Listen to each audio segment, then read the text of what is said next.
اعوذ باللہ من الشیطان الرجیم بسم اللہ الرحمن الرحیم۔ عرب جو اس قدر ذہین لوگ تھے، اس بے جان بت کی عبادت میں کیسے لگ گئے تھے؟ اس بت میں ایسا کیا تھا کہ ان کو پوجنے والوں کی تعداد میں اضافہ ہی ہوتا چلا جا رہا تھا؟ یہ بت عربوں کو ایسا کیا دکھاتے تھے کہ وہ اس کو پوجنے پر مجبور تھے؟ کیا عزا نامی یہ بے جان دیوی صرف ایک پتھر تھی یا کوئی ماورائی طاقت؟ اس ویڈیو میں ہم زمانہ جاہلیت میں عربوں کے عظیم بت عزا کی تاریخ اور انجام کو جانیں گے۔ عرب قوم حضرت اسماعیل علیہ السلام کی نسل سے تعلق رکھتے ہیں۔ یہ لوگ پہلے توحید پرست تھے اور دین ابراہیمی پر تھے، لیکن پھر ابلیس نے انہیں کفر و شرک اور بت پرستی میں مبتلا کر دیا۔ مشرکین عرب کے بہت سارے بت تھے، لیکن ان میں 3 بہت زیادہ اہمیت اور شہرت رکھتے تھے۔ ان کے نام لات، منات اور عزا تھے۔ لات، منات اور عزا کو عرب زمانہ جاہلیت سے ہی پوجتے آئے تھے۔ وہ ان کے آگے قربانی کرتے، ان سے منتیں مانگتے اور ان کا بڑا احترام کرتے تھے۔ عرب لات، منات اور عزا ان تینوں بتوں کو ہی مانتے تھے، لیکن ان تینوں میں سب سے زیادہ بلند مقام عزا کو حاصل تھا۔ لفظ عزا عزت سے نکلا ہے، جس کے معنی سب سے زیادہ قابل عزت کے ہیں۔ مشہور عرب قبائل بنو قریش، بنو سلیم، بنو عطفان، بنو ثقیف، بنو کنانہ اور اوس و خزرج عزا دیوی کی پوجا کیا کرتے تھے۔ مورخین نے لکھا ہے کہ لات، منات اور عزا تینوں بہنیں ہیں، جبکہ بعض نے لکھا کہ لات اور منات بہنیں ہیں، جبکہ عزا ان دونوں کی ماں ہے۔ مشرکین کے عقائد کے مطابق لات امن و خوشحالی، رحم اور انتقام کی دیوی تھی، جبکہ مسافر اپنا سفر شروع کرنے سے قبل لات سے اچھے موسم اور حفاظت کے لیے دعائیں کیا کرتے تھے۔ لات کے تمام بتوں میں دیکھا گیا ہے کہ اس کے ایک ہاتھ میں کھجور کی شاخ ہوتی ہے اور وہ ایک شیر پر سوار رہتی ہے، جسے عرب اسد اللات کہتے تھے۔ منات کو قسمت، دولت، عزت اور موت کی دیوی مانا جاتا تھا، جبکہ عزا زمانہ جاہلیت کے عربوں کا ایک اہم بت تھا جو طائف کے نزدیک رکھا گیا تھا، اور قریش اس کو بہت زیادہ اہمیت دیتے تھے۔ قریش خانہ کعبہ کے گرد طواف کے دوران بھی ان بتوں کا نام لگا کر نعرہ لگایا کرتے تھے۔ دراصل لات، منات اور عزا کے 3 بت خانہ کعبہ میں بھی رکھے ہوئے تھے، لیکن یہ صرف علامتی بت تھے۔ اصل بت جن کے مندر بنے ہوئے تھے وہ ذات ارق کے علاقے میں تھے، جہاں عرب کے دور دراز کے علاقوں کے لوگ آ کر ان کی پوجا کیا کرتے تھے اور چڑھاوے چڑھاتے تھے۔ ان بتوں کے سامنے قربانی گاہیں بھی تھیں، جہاں جانوروں کو ذبح کیا جاتا تھا۔ عرب یہ مانتے تھے کہ یہ دیویاں نعوذ باللہ اللہ کی بیٹیاں ہیں، استغفر اللہ۔ عربوں کے نزدیک عزا عزت، حفاظت، افزائش نسل، حسن، جذبات اور محبت کی دیوی تھی۔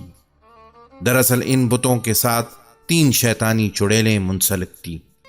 دراصل یہ شیطان عورتیں ہوتی ہیں، یعنی کہ مادہ شیطان ان بتوں کی دیکھ بھال اور لوگوں کو ان کی عبادت کے طریقے سکھانے کے لیے مندروں میں پجاری ہوتے تھے، جو لوگوں کو گمراہ کرتے اور اس کے عوض بتوں پر چڑھاوے کی چیزوں کو خود سمیٹتے تھے۔ عزا کا یہ بت خراز نامی ایک بستی میں واقع تھا۔ یہ ایک شاندار مندر تھا۔ اس مندر میں دیویا نامی ایک پجاری عزا کی دیکھ بھال اور خدمت کرتا تھا۔ مندر کے سامنے تھوڑے فاصلے پر جھاؤ کے 3 درخت تھے۔ عربی میں ان درختوں کو اصل کہتے ہیں۔ یہ ایک صحرائی درخت ہوتا ہے جو اجاڑ اور بنجر صحراؤں میں پیدا ہوتا ہے۔ جھاؤ کے اس درخت پر عزا کا بسیرا تھا۔ اس بارے میں کسی کو بھی علم نہیں تھا کہ عزا کی جس بت کی پوجا کی جاتی ہے وہ ایک شیطانی طاقت ہے جو اس درخت پر رہتی ہے۔ جب بھی لوگ اس پر چڑھاوے اور منتوں کے لیے آتے تھے تو وہ چڑیل مندر کے بت میں داخل ہو کر بولتی اور شیطانی قوتوں سے لوگوں کے مسئلے بھی حل کر دیا کرتی۔ اس طرح اس کا آقا ابلیس اس کی کارکردگی پر خوش تھا۔ جب اللہ نے آخری نبی حضرت محمد صلی اللہ علیہ وسلم کو مبعوث فرمایا اور آپ صلی اللہ علیہ وسلم نے اللہ کی مدد سے مکہ فتح کیا تو کچھ دنوں بعد بتوں کی شامت آ گئی۔ خانہ کعبہ میں رکھے ہوئے بت توڑے جانے لگے اور سچے رب کا نور چمکنے لگا۔ خانہ کعبہ سے بتوں کو ہٹانے کے بعد مختلف دیہاتوں اور بستیوں میں بنے ہوئے مندروں کی باری آ گئی۔ نبی پاک صلی اللہ علیہ وسلم نے ہر چھوٹے اور بڑے بت کو توڑنے کا حکم دے دیا۔ چند مورخین کا کہنا ہے کہ فتح مکہ کے موقع پر منات کے بتوں میں ایک بت کو بہت رازداری کے ساتھ عرب سے نکال کر زمین ہند کی جانب روانہ کر دیا اور وہ موجودہ ہندوستان کے گجرات میں پہنچا دیا گیا، جہاں اس بت کو ایک مندر میں منتقل کر دیا گیا جسے سومناتھ مندر کے نام سے جانا جاتا ہے۔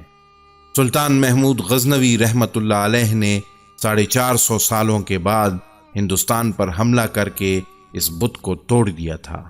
جب مکہ کے تمام بت توڑے جا چکے تو 25 رمضان کو نبی پاک صلی اللہ علیہ وسلم نے حضرت خالد بن ولید رضی اللہ تعالی عنہ کو بلایا۔ انسانی تاریخ کا سب سے قابل ترین جرنیل حضرت خالد بن ولید رضی اللہ تعالی عنہ کو عزا کی تباہی کا مشن سونپا گیا۔ آپ صلی اللہ علیہ وسلم نے حضرت خالد بن ولید رضی اللہ تعالی عنہ کو حکم دیا کہ وہ عزا کے مندر کے قریب 3 جھاؤ کے درختوں میں سے ایک کو جا کر کاٹ دے، لہذا آپ حکم کی تعمیل کرتے ہوئے خراز بستی میں پہنچے۔ حضرت خالد بن ولید رضی اللہ تعالی عنہ تیسرے درخت کے قریب اسے کاٹنے کی نیت سے پہنچے تو اچانک عزا نامی چڑیل آپ کے سامنے حاضر ہو گئی۔ وہ ایک خوفناک صورت والی برہنہ عورت تھی۔ وہ شعلے برستی آنکھوں سے حضرت خالد رضی اللہ تعالی عنہ کو گھورنے لگی۔ اچانک مندر کا پجاری بلند آواز سے پکار کر بولا، عزا خالد کو قتل کر دے، اگر تو نے خالد کو قتل نہ کیا تو آج تو ذلیل و رسوا ہو جائے گی۔ عزا حضرت خالد رضی اللہ تعالی عنہ کی جانب بڑھی، آپ نے تلوار نکالی اور اللہ کا نام لے کر عزا پر حملہ کر دیا۔ پہلے ہی وار میں عزا کا سر تن سے جدا ہو گیا۔ اس کے زمین پر گرتے ہی اس کا جسم جلنے لگا۔